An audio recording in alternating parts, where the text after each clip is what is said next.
People used to call me Golden. I heard it everywhere. In the hallways at Ashbury High, in the stands during Friday night games, at the diner on Main Street where the older men would clap my shoulder and predict my future like they were reading tomorrow's headlines. Golden boy, golden arm, the kid who couldn't lose. My name is Aiden Weatherford, and for 17 years I believed them. I grew up in Millbrook, a town in central Pennsylvania, where high school football wasn't just a sport, it was infrastructure. The stadium lights were visible from every neighborhood. Game days shut down businesses early. Your value as a person could be measured in yards gained, tackles made, games won. And I was the quarterback. Captain since junior year. 4-year starter. The kind of player college scouts actually drove 6 hours to watch. I wasn't arrogant about it. At least I don't think I was. My father had been a Marine before the injury that ended his career, and he raised me to understand that talent was just opportunity. What mattered was what you built with it.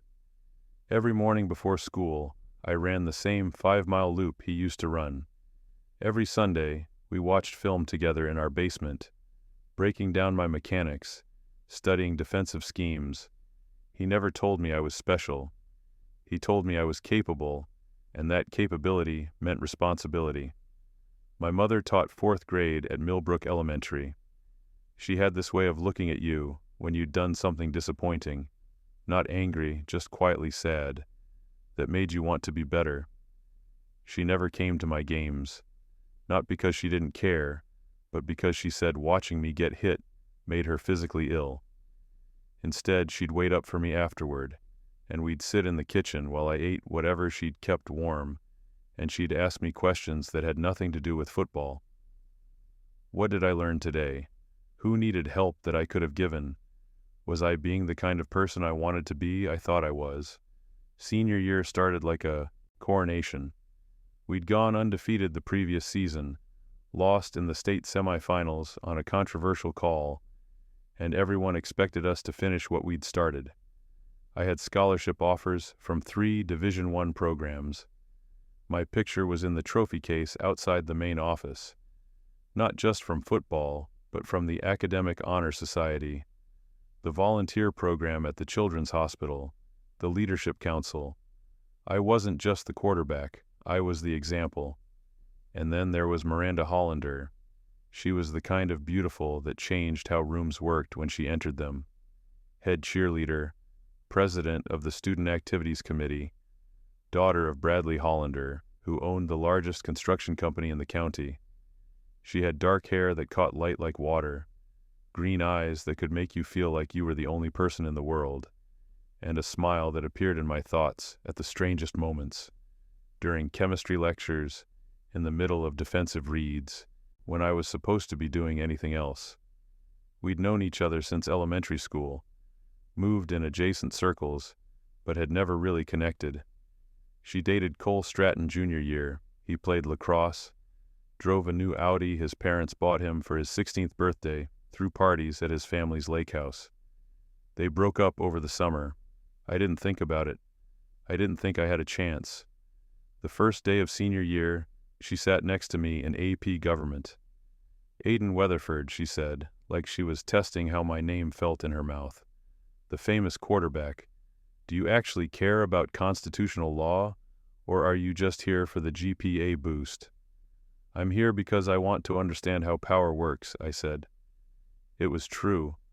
My father had taught me that systems mattered, that understanding institutions was how you change them.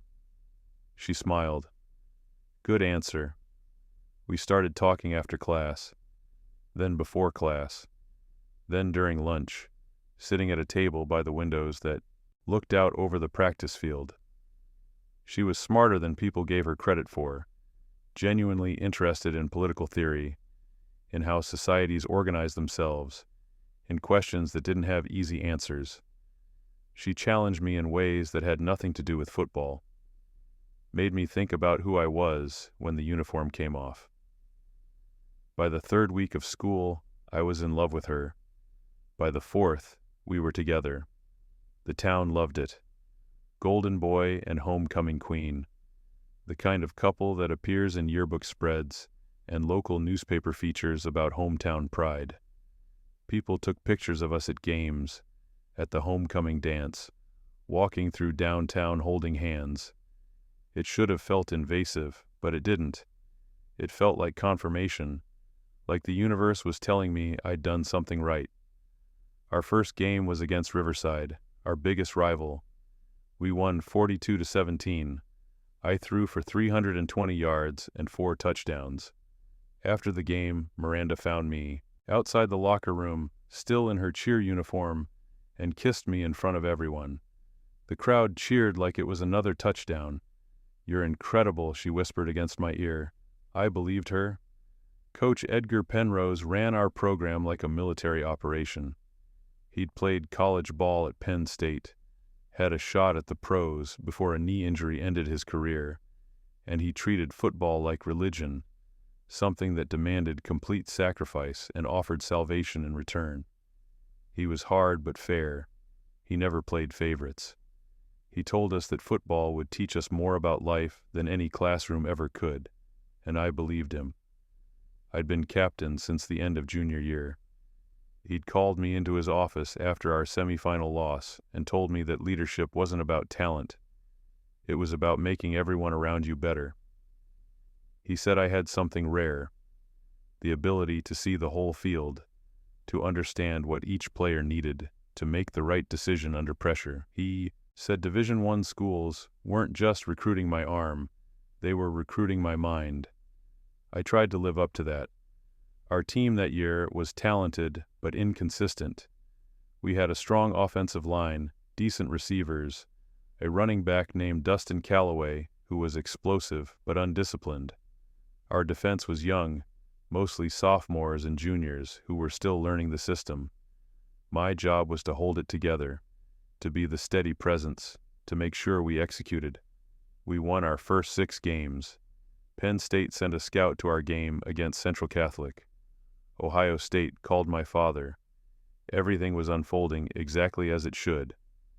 Then, in early October, Miranda missed 3 days of school. When she came back, something was different. She was quieter, distracted.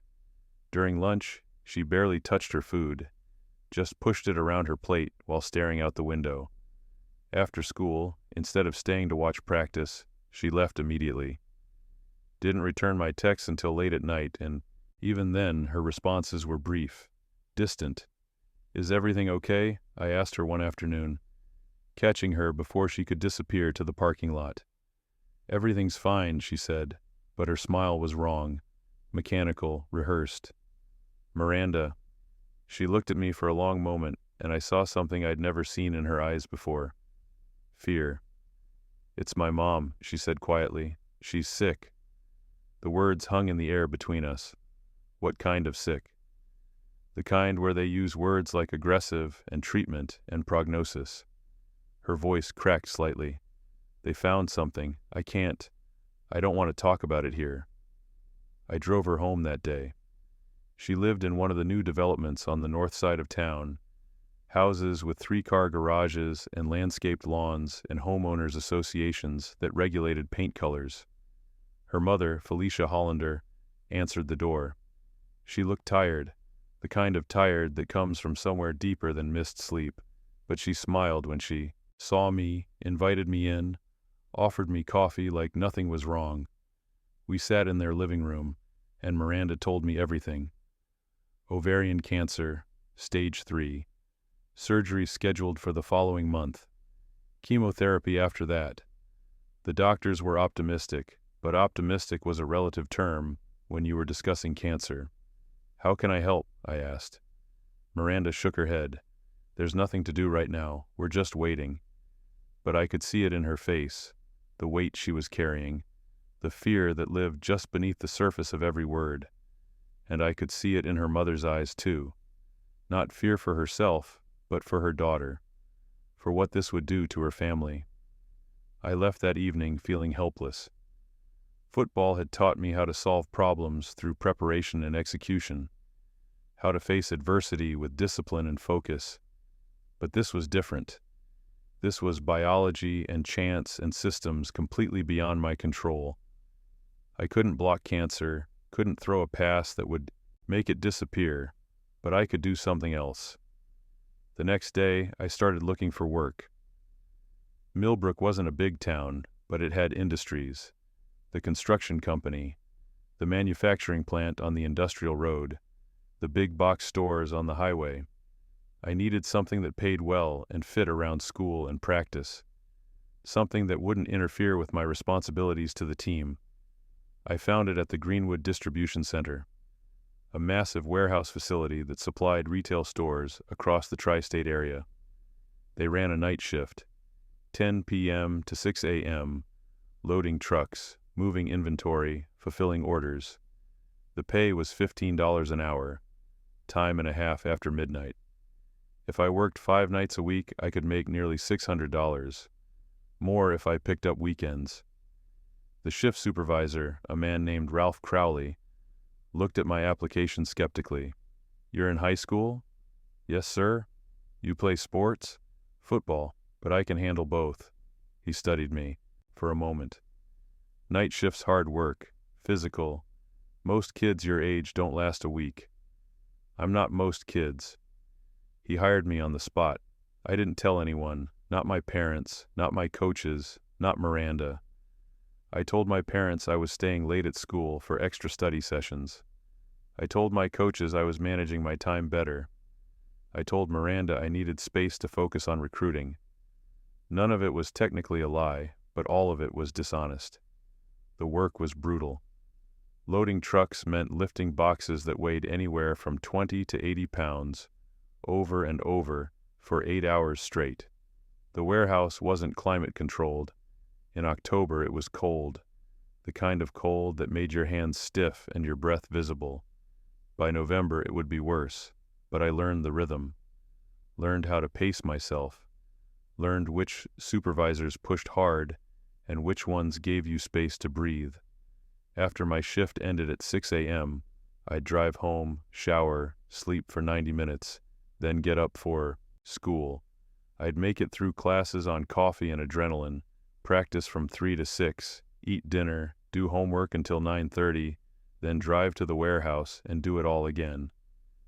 My body started breaking down within 2 weeks.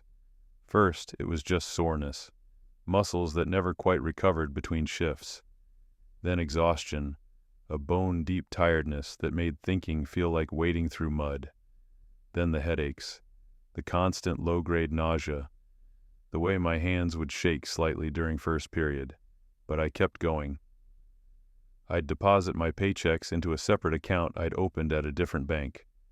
Every 2 weeks, I'd convert part of it to cash and leave it in an envelope in Miranda's locker with a simple note: "For whatever you need."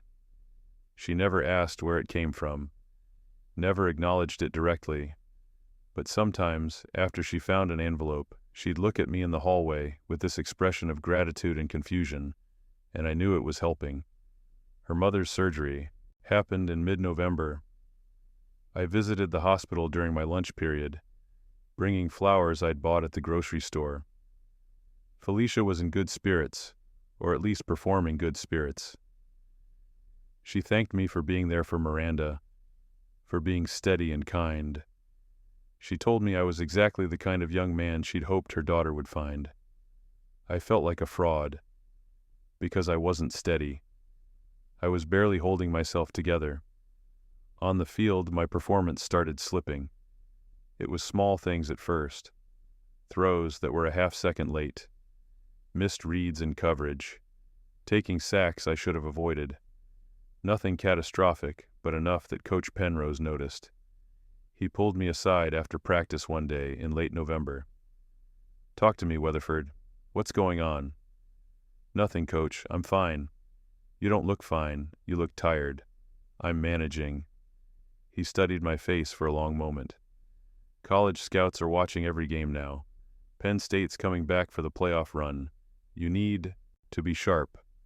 "I will be." But I wasn't. We won our next game, but barely, 21-19 against a team we should have dominated. I threw 2 interceptions, both of them unforced errors, reads I made too quickly because my brain was moving through quicksand. After the game, I saw the Penn State scout talking to Coach Penrose, saw the subtle shake of his head. The envelopes kept appearing in Miranda's locker, $200 every 2 weeks, sometimes more. Her mother's treatment was expensive even with insurance. There were co-pays and medications and special diets and home care equipment. The money helped, but it was never enough. And I was never enough either. I was sleeping 3, maybe 4 hours a night, falling asleep in class. My grades started slipping, first in calculus, then in government, then across the board. Teachers who'd once praised my work were now giving me concerned looks, asking if everything was all right at home. Everything was fine at home.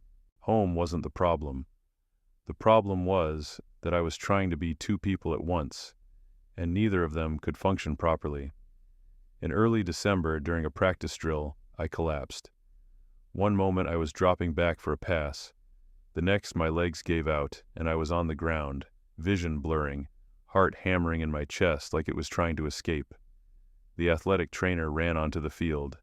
They took my vitals, asked me questions I couldn't quite process. When's the last time you ate? I couldn't remember. When's the last time you slept more than 4 hours? I couldn't remember that either. They sent me home. Mandatory rest. Coach Penrose called my parents. There was a meeting. Me, my parents, the coach, the school nurse. Everyone trying to figure out what was happening. Everyone assuming it was stress or anxiety or the pressure of recruitment. I didn't tell them about the warehouse. Take a week off, Coach Penrose said. Get your head straight. We need you for the playoffs. I took 3 days.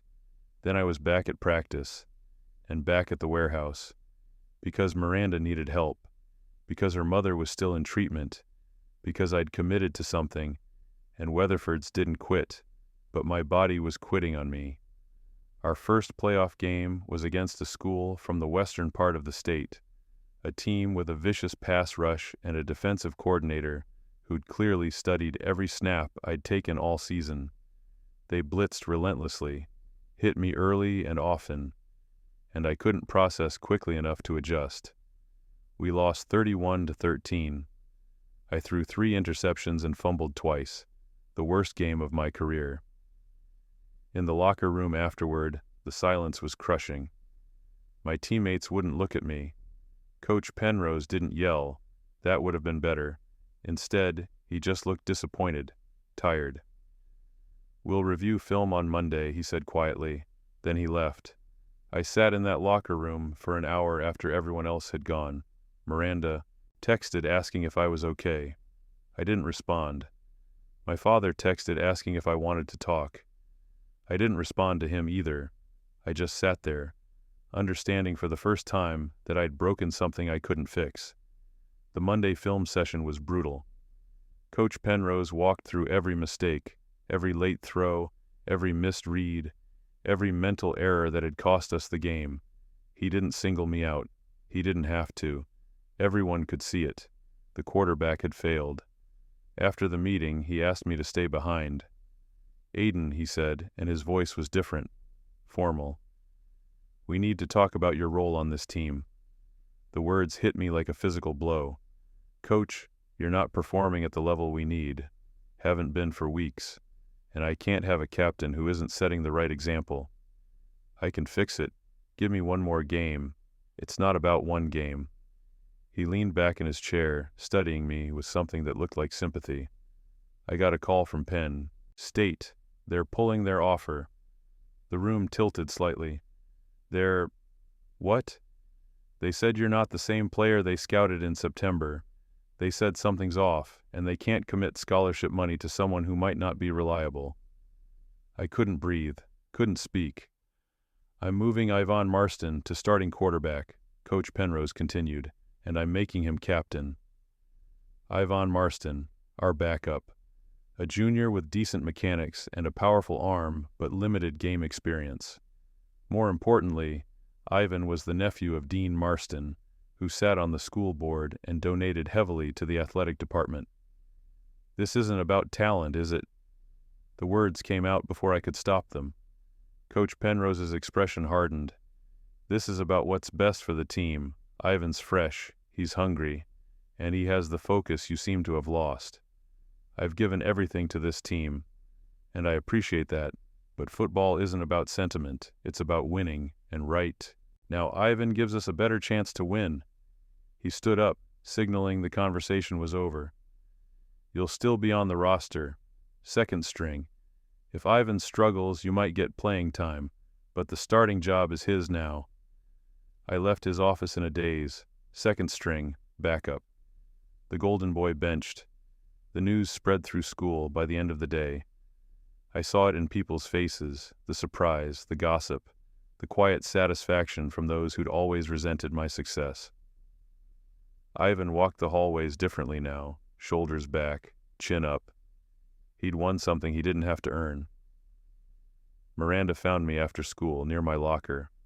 I heard, she said softly. I'm sorry. It's fine. It's not fine. You're the best player we have. Apparently not. She touched my arm.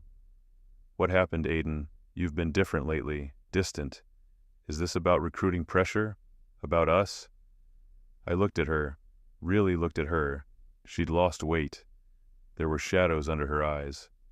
Her mother was halfway through chemotherapy, fighting for her life, and I'd been trying to carry some of that weight without telling anyone. And now I'd lost everything trying.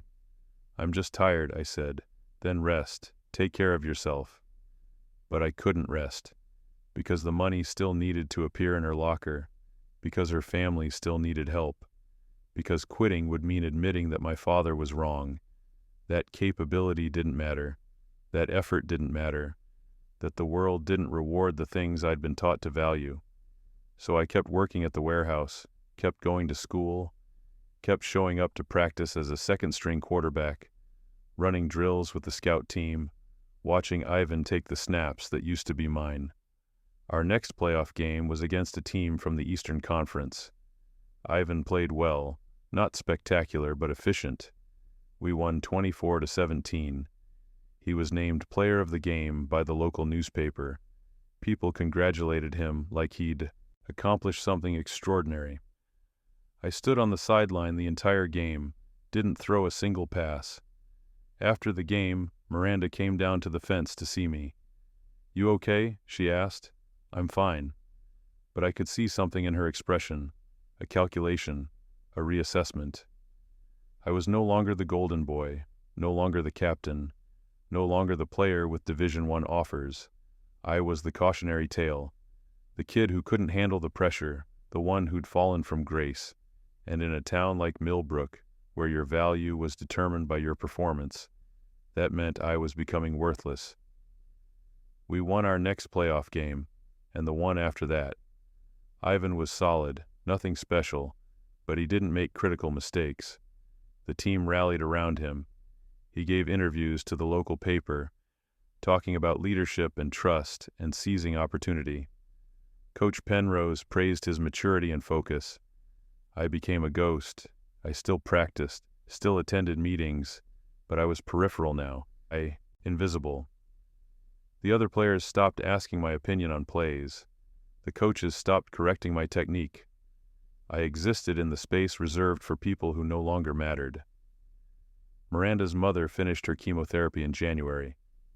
The doctors said the treatment had been successful. The cancer was in remission. It was the best possible outcome. A miracle, really. I left one final envelope in Miranda's locker. $500. Everything I had left from weeks of night shifts. She found me the next day in the parking lot. We need to talk, she said. We sat in my car, engine off, watching our breath fog the windows. My mom's doing better, she said. The doctors are optimistic. We're really lucky. That's great, Miranda. I'm happy for you. Yeah, she was quiet for a moment. Aiden, I think we should take a break. The words were expected, but they still hurt. Why? Because this isn't working. You're not the same person you were in September. You're distant and exhausted, and you won't talk to me about what's going on. And I can't I need to focus on my family right now, on my mom's recovery. I can't also worry about you. You don't have to worry about me, but I do, and it's too much. She reached over and squeezed my hand once. Then she got out of the car and walked away.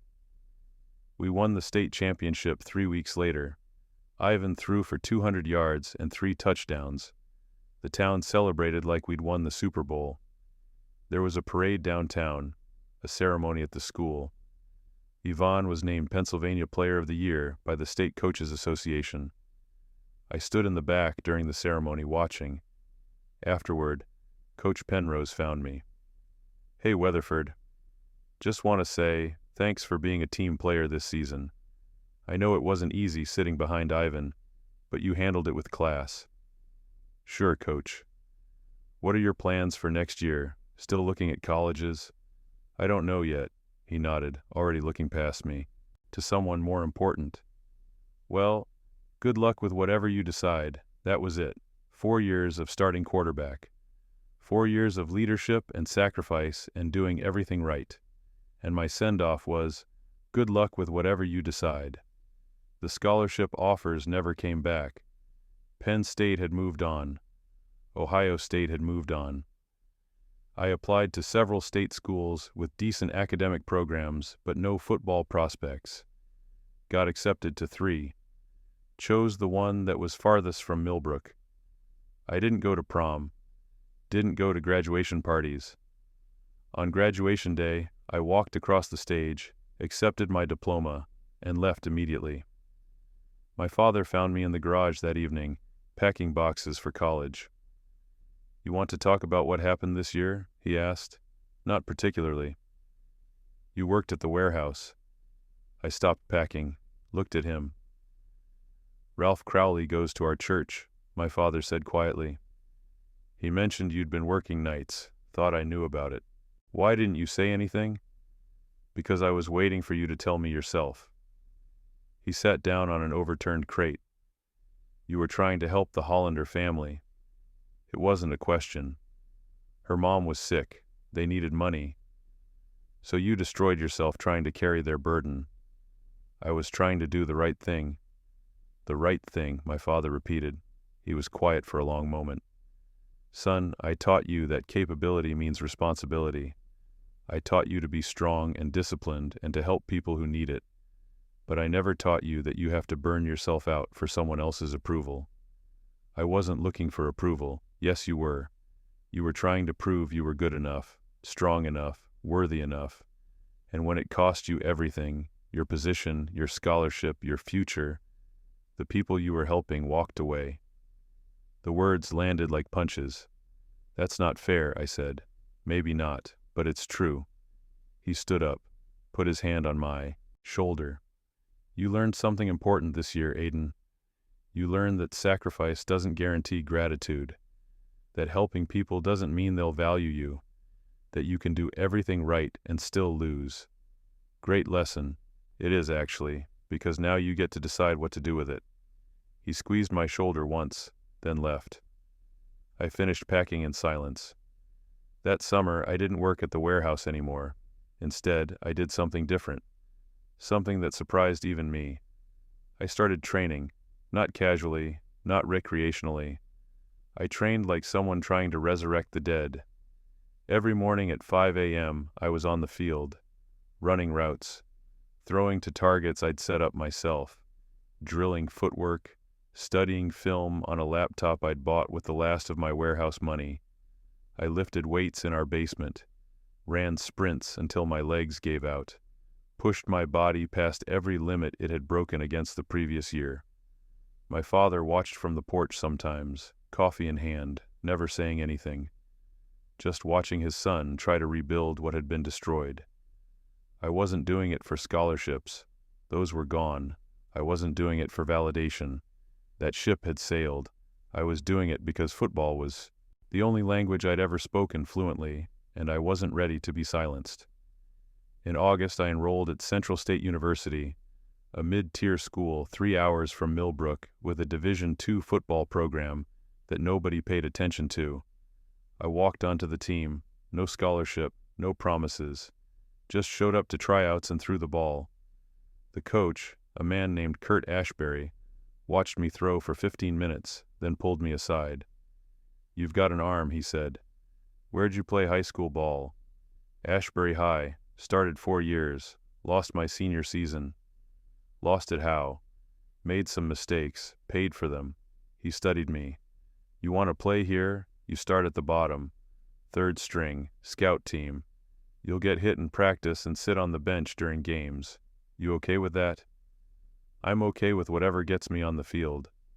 I spent my entire freshman year on the scout team, running the opposing team's plays in practice, getting demolished by our first-string defense, studying the playbook like it was scripture. I didn't complain, didn't ask for opportunities, just worked. The starting quarterback was a senior named Zane Hollingsworth, talented but inconsistent. The backup was a junior with a strong arm but poor decision-making. I was insurance, the emergency option nobody expected to need. In the 4th game of the season, Zane broke his collarbone. The backup played the rest of that game and the next 2, both losses. In practice before our 7th game, Coach Ashbury called me over. "Weatherford, you're starting Saturday." I started. We won. I threw for 240 yards and 2 touchdowns against a team that had a top 10 defense in Division II. I started the next game. We won again. By the end of the season, we'd won 5 of our last 6 games. I'd thrown for over 2,000 yards. Made all-conference honorable mention. But more importantly, I'd remembered something. I was good at this. Really good. The warehouse hadn't broken that. The collapse hadn't erased it. It had just been buried. Sophomore year, I was the starter from day 1. We went 9-3. I threw for 32 touchdowns. Made first team all-conference. Junior year, we went undefeated in the regular season and won our conference championship. I was named Division II Player of the Year. NFL scouts started showing up to games, not many, but enough to notice. Senior year, I put up video game numbers, 4,000 yards, 41 touchdowns, 8 interceptions.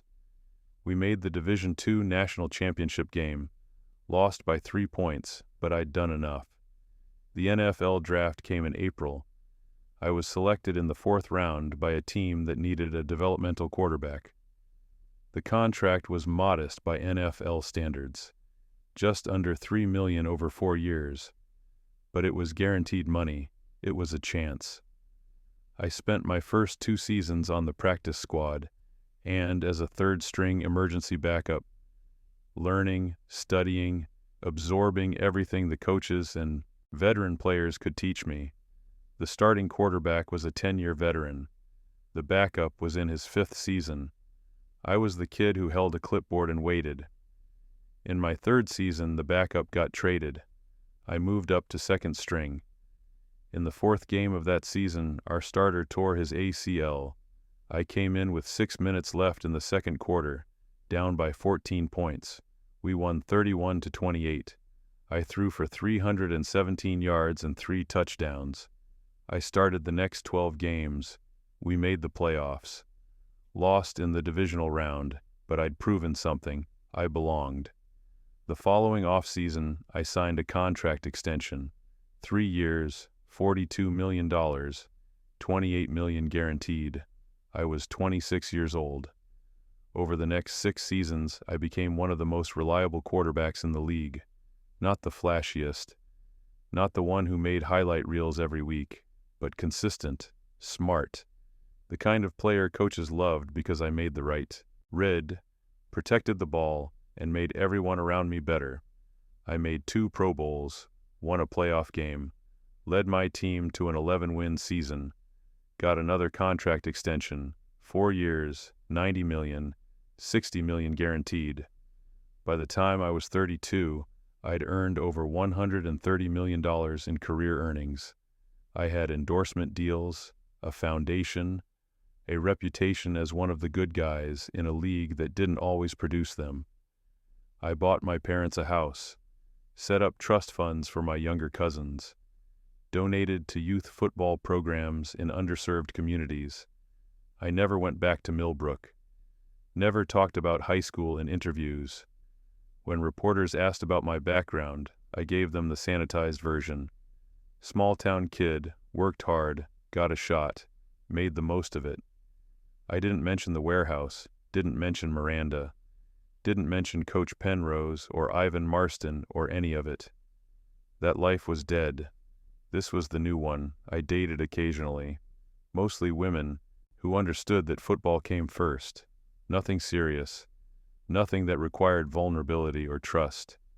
I was pleasant, generous, emotionally unavailable, perfect for short-term relationships that ended amicably when the woman realized I had no intention of letting her in. At 34, after a season where I'd thrown for 4,200 yards and led my team to the playoffs again, I received an email. Ashbury High School Class Reunion Committee. 20-year reunion. Save the date. I stared at it for a long time. 20 years since graduation. 2 decades since I'd walked out of that town as a failure. Since I'd been benched and broken and discarded. Now I was returning as one of the most successful quarterbacks in professional football. The irony was almost funny. I almost deleted the email, almost ignored it completely, but something made me scroll down to the committee members. Miranda Hollander. I hadn't thought about her in years, hadn't allowed myself to, but seeing her name brought it all back. The parking lot conversation, the quiet dismissal, the understanding that I'd been useful until I wasn't. I looked her up online, Facebook page with loose privacy settings, divorced, 1 daughter, working in pharmaceutical sales, living in Millbrook. She looked older. Everyone does after 20 years, but still beautiful in that way some women maintain. I closed the browser, but over the following weeks I kept thinking about it, about what it would mean to go back, about whether I wanted them to see what I'd become.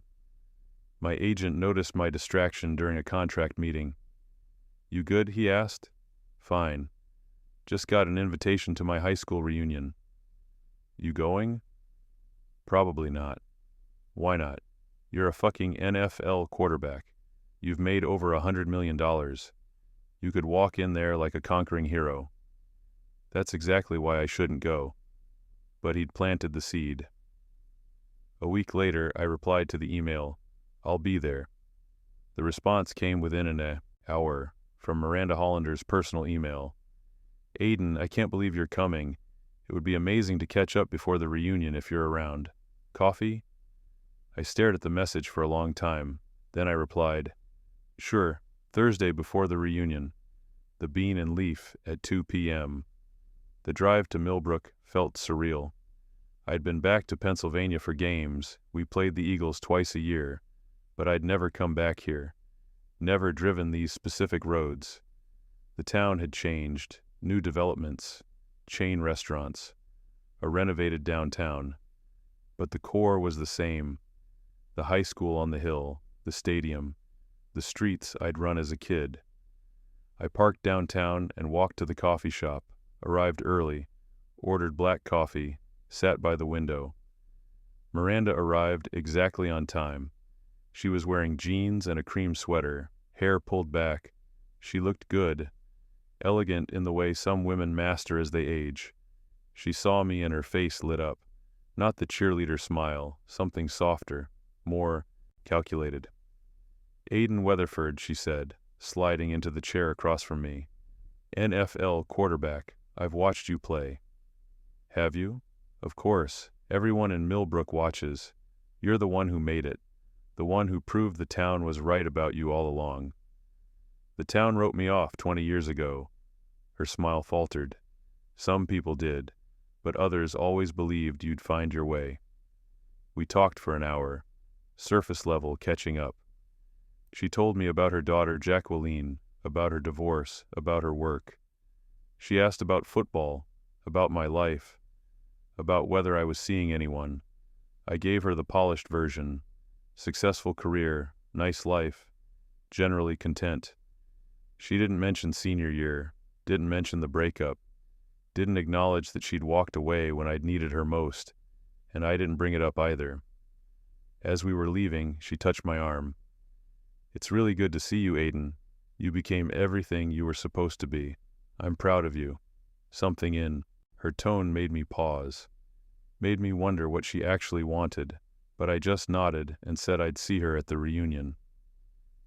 The reunion weekend unfolded predictably. Friday night cocktails where former classmates performed enthusiasm about reconnecting. Saturday school tour where everything looked smaller than I remembered. People wanted photos with me, wanted to tell me they'd always known I'd make it, wanted to claim connection to my success.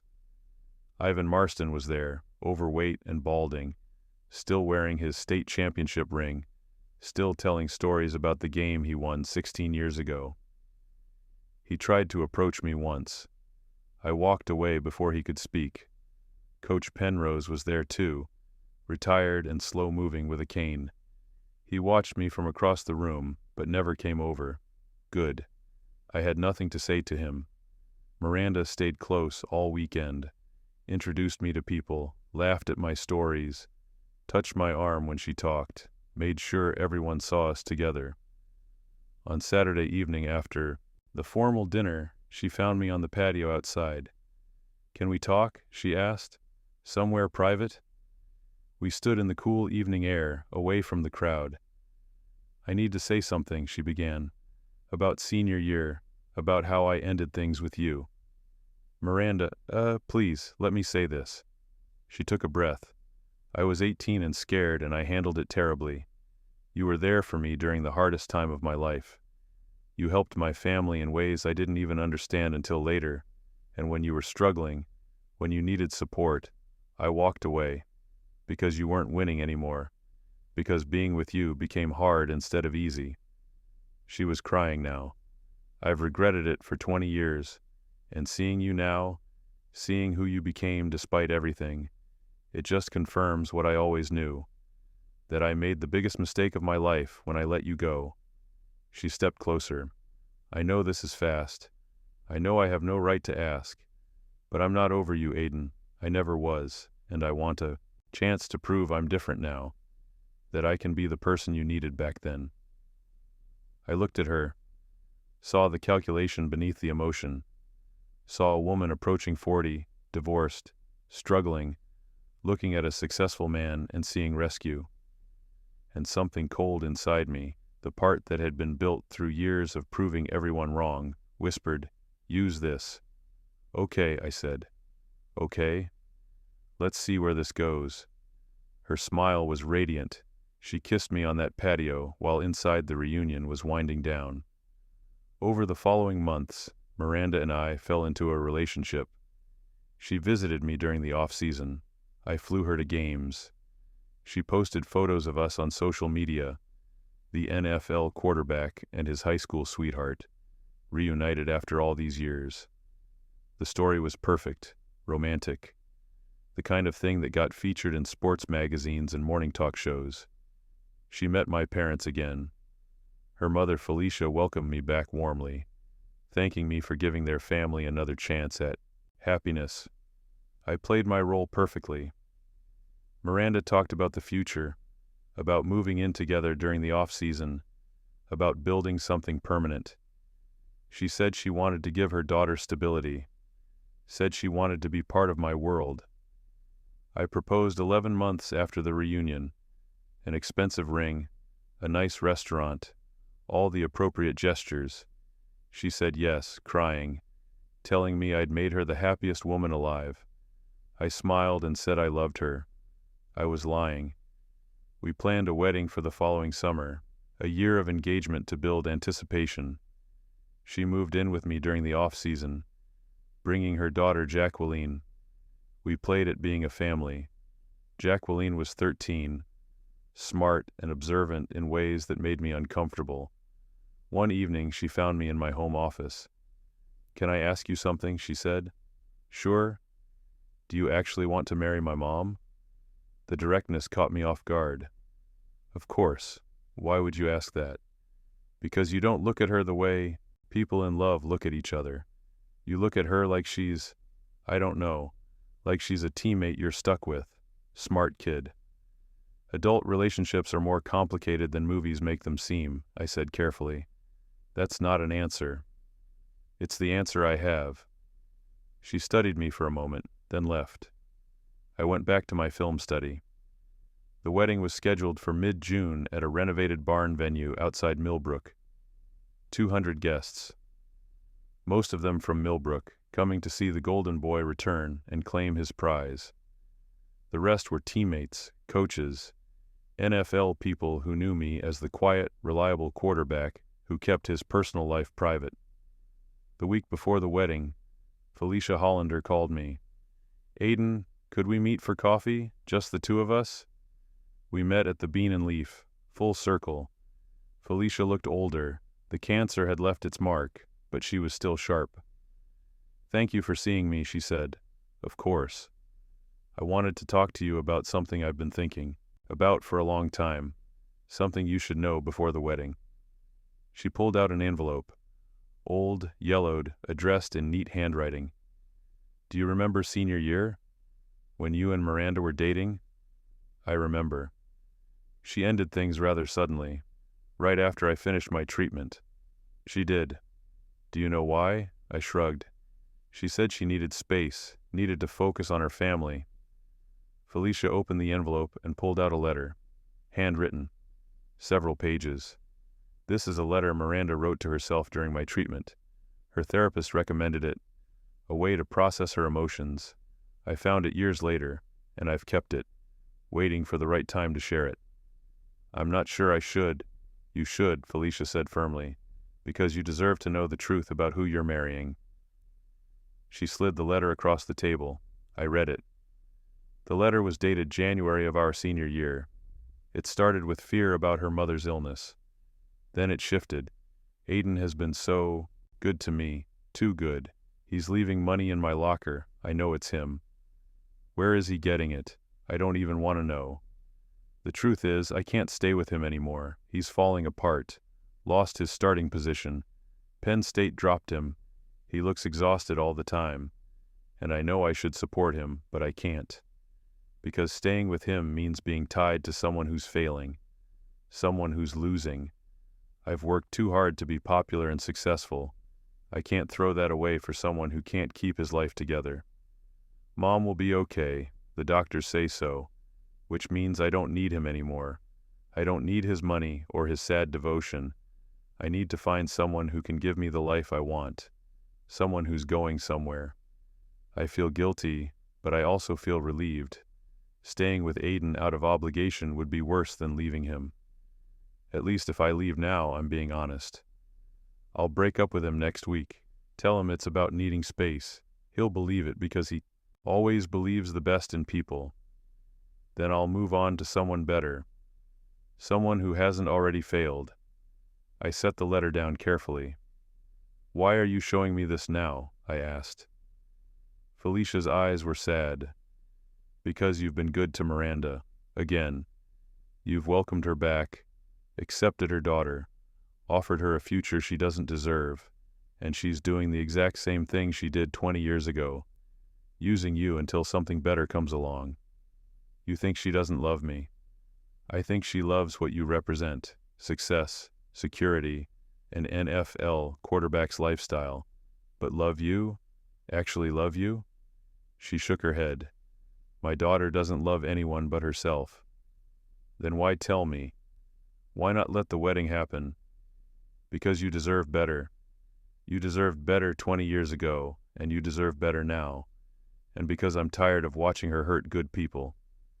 I folded the letter and put it back in the envelope. "What do you want me to do with this?" "Whatever you think is right." I stood up, thanked her, left the letter on the table, then came back 5 minutes later and took it with me. The wedding day was perfect. Sunny, 72 degrees, light breeze. The venue looked exactly as Miranda had envisioned.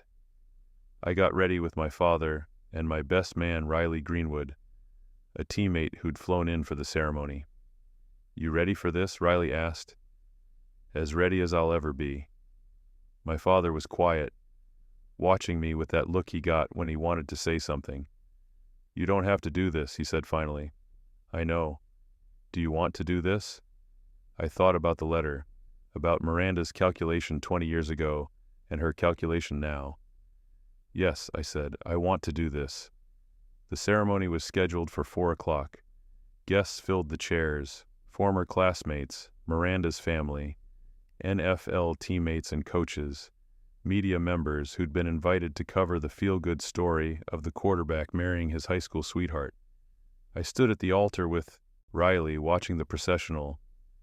Jacqueline came down first as junior bridesmaid, uncomfortable in her dress. Then the bridesmaids. Then the music changed. Miranda appeared, radiant in white, her father walking beside her. She locked eyes with me and smiled, that megawatt smile from high school. They reached the altar. Her father shook my hand. Miranda stood across from me, glowing. The officiant began. "Dearly beloved, we are gathered here today." Standard ceremony language. I barely heard it. "Before we exchange vows," the officiant said, "the family has prepared something special. Felicia Hollander has written a letter she'd like to share." This wasn't in the rehearsal. Miranda looked confused, glanced at her mother, who was walking toward the microphone. Felicia looked at me as she passed. Her expression was clear. "This is your wedding gift." She unfolded a piece of paper, not the original letter, something she'd written based on it. "Thank you all for being here," Felicia began. "When Miranda asked me to speak today, I thought long and hard about what truth needed to be spoken." Miranda's smile faltered. "Many of you know that Miranda and Aiden dated in high school. What you may not know is that during their senior year, I was diagnosed with cancer. Aiden was extraordinary. He worked night shifts at a warehouse secretly to help our family financially. He slept 3 hours a night, destroyed his body and his football career, all to support us," the crowd murmured. Miranda's face went pale. "He lost his starting position because of exhaustion, lost his scholarship offers, lost his future in football, and he never told anyone what he was doing or why." Complete silence now. "And when I recovered, my daughter ended their relationship. She told Aiden she needed space.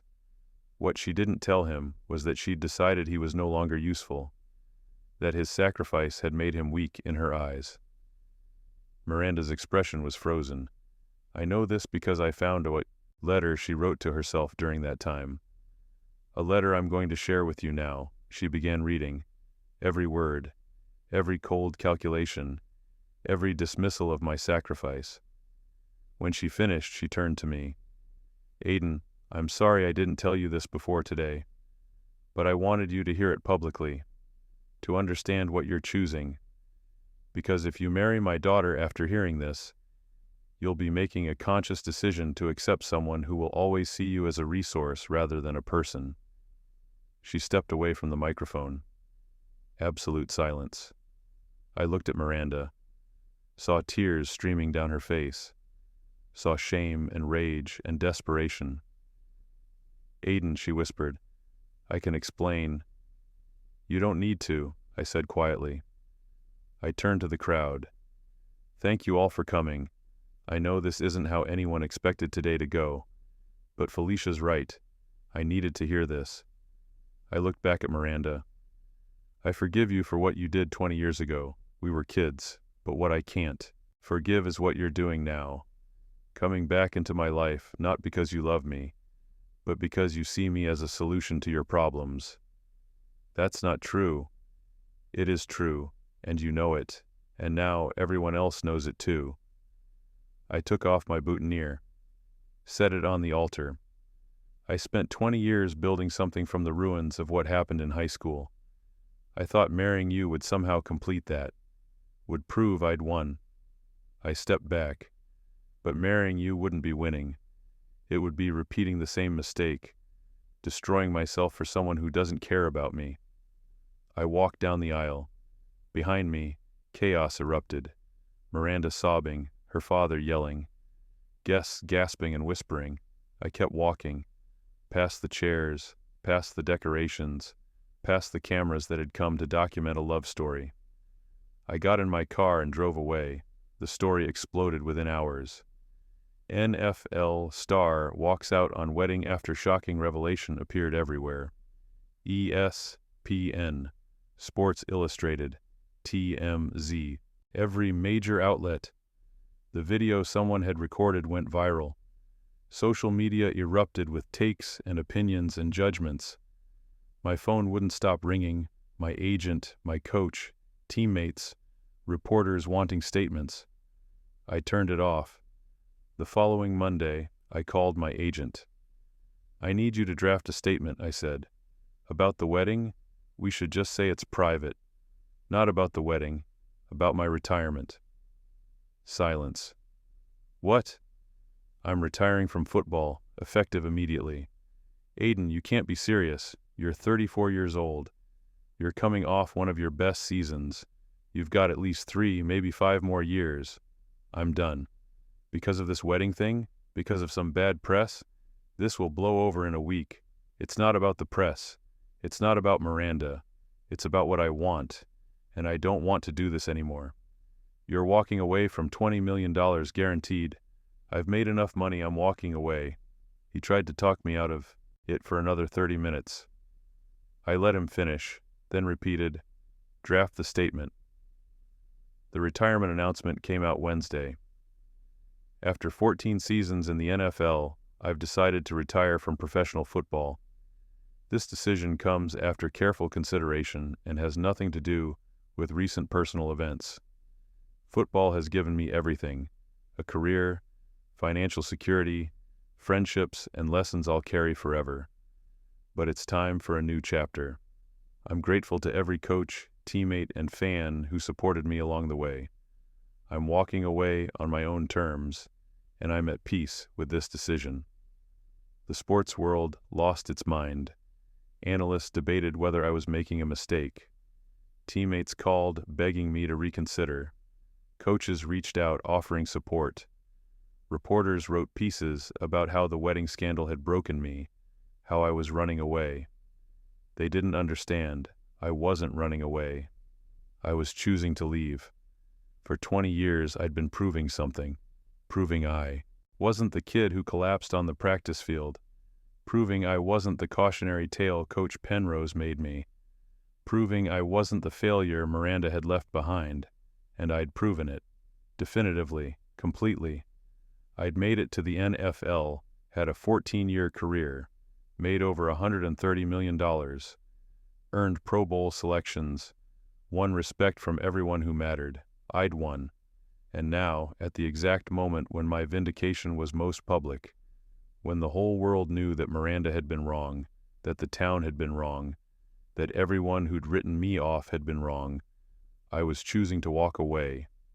Not because I was broken, not because I was ashamed, not because I couldn't handle the attention, but because continuing to play would mean continuing to care, continuing to perform my success for people who didn't deserve to witness it, continuing to give the town of Millbrook and everyone in it the satisfaction of watching me prove them wrong week after week, and I didn't need their validation anymore. I sold my house, donated most of my football memorabilia to charity auctions, set up scholarships for kids from small Pennsylvania towns who wanted to play college football. Then I disappeared. Not completely. I just stopped being public, stopped doing interviews, stopped appearing at events, stopped existing in the spaces where people expected to find me. I bought land in Montana, built a simple house, spent my days reading, hiking, learning how to do things that had nothing to do with football. My parents visited occasionally. My father understood immediately. "You did it," he said one evening as we sat on my porch watching the sun set over the mountains. "You proved everything you needed to prove, and then you walked away before it could own you." "Yeah. That took more strength than anything you did on the field." "Maybe." We sat in silence for a while. "Do you regret it?" he asked. "Any of it?" I thought about the question. Did I regret working at the warehouse? Losing my senior season? The years of fighting my way back? The wedding that wasn't? No, I said finally. I regret who I had to become to survive it. But I don't regret the choices. Who did you have to become? Someone who can't trust people. Someone who sees relationships as transactions. Someone who built walls so high that nobody can climb them. That doesn't have to be permanent, doesn't it? I looked at him. I spent 20 years proving I could win, and I did win. But winning cost me the ability to let anyone in. To believe that someone could care about me when I'm not performing. To trust that love isn't conditional. My father was quiet for a long moment. Your mother and I love you unconditionally, always have. I know. But you don't believe anyone else could. I believe they could try. I just don't believe I could let them. He put his hand on my shoulder. That's the real cost, isn't it? Not the lost scholarship or the benching or even the wedding. It's what you had to kill inside yourself to survive all of it. Yeah. We watched the sun disappear behind the mountains. 6 months after my retirement, ESPN did a documentary about my career. They interviewed former teammates, coaches, analysts, talked about my journey from failed high school quarterback to NFL success story, discussed the wedding scandal and my sudden retirement. At the end, they asked the question everyone was asking, why did he walk away? They offered theories, burnout, trauma from the wedding, desire for privacy, wanting to go out on top. None of them got it right. I walked away because I'd spent my entire adult life playing football to prove something to people who'd never deserved the proof. And the moment I realized that, the moment I understood that my success was built on a foundation of anger and resentment, and the need for validation from people who didn't matter, I knew I had to stop. Because continuing would mean admitting that they still had power over me, that I still needed their acknowledgement, that some part of me was still the 17-year-old kid standing in a parking lot, watching the girl he loved walk away. And I wasn't that kid anymore. I was someone who'd built an NFL career from nothing, someone who'd earned respect and money and success through pure determination, someone who'd stood at an altar in front of 200 people and chosen honesty over comfort, someone who could walk away from everything, the sport, the fame, the validation, and be fine. Or at least, I told myself I was fine. The truth was more complicated. A year after retirement, I still woke up at 5 a.m. out of habit, still had the urge to review film that no longer existed, still found myself analyzing defensive schemes in games I watched on TV, thinking about what adjustments I'd make. Football had been my language for so long that without it, I sometimes felt mute. I dated occasionally, carefully, women I met in my new life who had no connection to my past. I was pleasant, generous with my time and money, emotionally unavailable. They'd get frustrated eventually, ask me why I wouldn't let them in, why I kept them at arm's length, why I seemed content to stay on the surface. I never had a good answer. The real answer was that I'd learned the cost of vulnerability, learned that giving someone access to your heart meant giving them the power to destroy you. And I'd been destroyed once. Rebuilt myself through sheer force of will, and I knew, absolutely knew, that I couldn't survive being destroyed again. So I didn't let anyone close enough to try. That was the price. Not the lost relationships or the missed opportunities or the loneliness that sometimes hit at 3 a.m. when I couldn't sleep. The price was knowing that I'd won everything except the ability to enjoy winning, that I'd proven everyone wrong except the part of me that still believed they'd been right, that I'd built a perfect life that felt hollow because I'd built it on ruins. 2 years after retirement, I received a letter, hand-addressed, postmarked from Millbrook. I almost threw it away unopened, but curiosity won. Inside was a single page, handwritten. Aiden, I don't expect you to read this. I don't expect you to respond. But I needed to write it. I'm sorry, not for ending things 20 years ago, though I'm sorry for that too, but for coming back into your life and using you, for seeing you as a solution instead of a person, for repeating the same selfish pattern that hurt you the first time. You deserved better. You deserved someone who loved you for who you are, not for what you could give them or what you represented. I hope you found peace. I hope you found happiness. I hope wherever you are, you're building something real.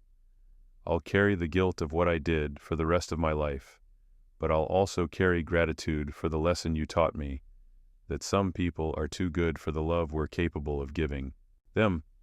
Be well, Miranda. I read it twice. Then I folded it carefully and put it in a drawer. I didn't respond. Didn't need to. The letter wasn't really for me. It was for her.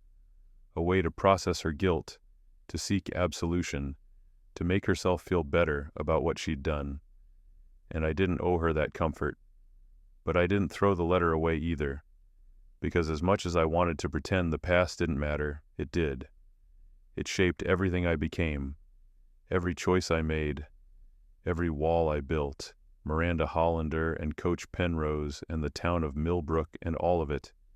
They'd created me as surely as my parents had, just in different ways. They'd taught me that love is conditional, that sacrifice doesn't guarantee gratitude, that doing the right thing doesn't mean you'll be rewarded, that golden boys are disposable the moment they stop winning. And I'd learned those lessons so well that I'd built an entire life around them, a life that was successful and secure and completely isolated. A life that looked like victory but felt like survival. And maybe that was enough. Maybe that was all I was capable of anymore. The golden boy died in a warehouse 20 years ago. The NFL quarterback retired 2 years ago. What was left was just someone trying to figure out who he was when he wasn't proving anything to anyone. I didn't have an answer yet. I just had time and space, and the certain knowledge that I'd never make the same mistake twice. I'd never sacrifice myself for someone who couldn't see the value. I'd never trust someone who only loved me when I was winning. I'd never let anyone close enough to destroy me again. That wasn't bitterness. It was just pattern recognition, understanding the rules, playing the game smart, and if it meant spending the rest of my life alone, well, I'd survived worse. I'd survived the warehouse, survived the collapse, survived the benching, survived being written off and forgotten and discarded, survived building myself back into something extraordinary, survived walking away from that extraordinary thing at the exact moment when keeping it would have meant the most. I'd survived all of it, and I'd keep surviving, because that's what I was good at, not loving, not trusting, not letting people in, but surviving, enduring, building walls so high that nothing could reach me. The golden boy is gone, the quarterback is retired.